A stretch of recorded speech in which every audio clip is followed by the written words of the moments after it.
Most older adults believe that their memory is not as good as it was when they were younger.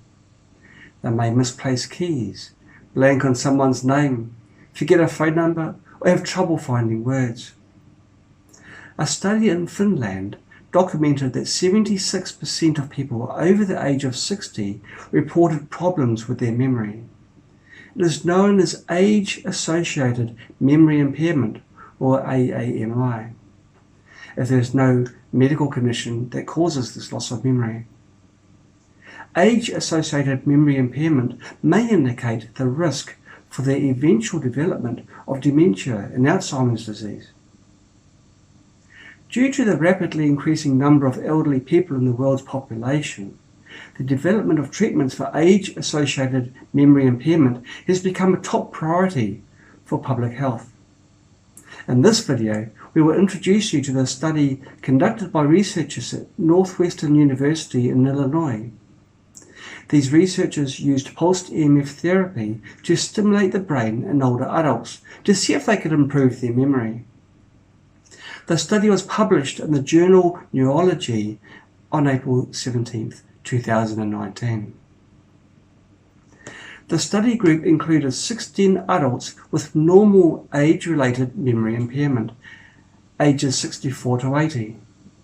Joel Voss, lead investigator and associate professor at Northwestern University Feinberg School of Medicine, said that there is no previous evidence that the specific memory impairments and brain dysfunction seen in older adults can be rescued using brain stimulation or any other method.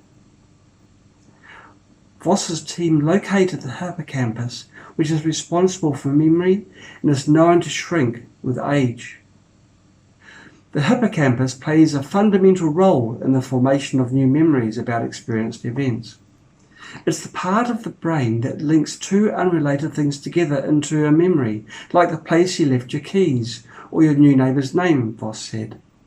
He went on to state, older adults often complain about having trouble with this. It is impossible to directly stimulate the hippocampus with non-invasive pulsed EMF because it's too deep in the brain for the magnetic fields to penetrate. So Voss and colleagues chose to stimulate the parietal lobe.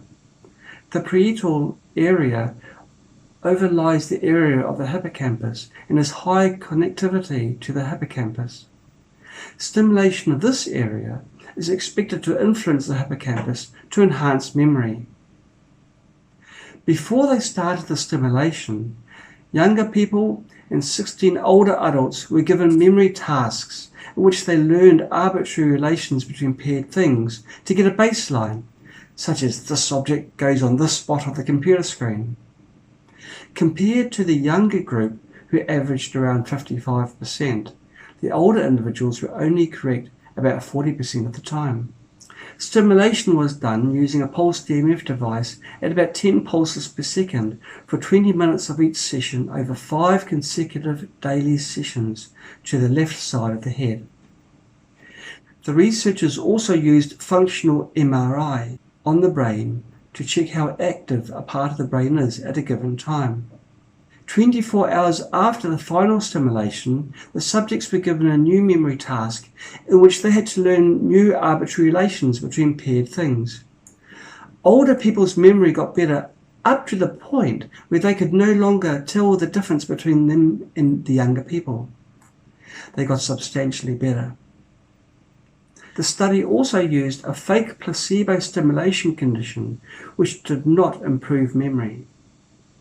This research shows that stimulation of the parietal area of the brain can impact the memory associated with the hippocampus. In other words, the magnetic field can penetrate deep enough into the brain through the parietal area into the hippocampal area to improve memory. These results are exciting, not only ensuring the safety of pulsed EMF stimulation, but also indicating that pulsed EMF therapy actually improves age-related memory decline. Based on the results of this research, we would recommend daily use of a pulsed EMF device to increase the function of the hippocampal area and encourage improvement in memory. The study also provides a new idea for the treatment and prevention of dementia and Alzheimer's disease. The sooner treatment begins, the better the results.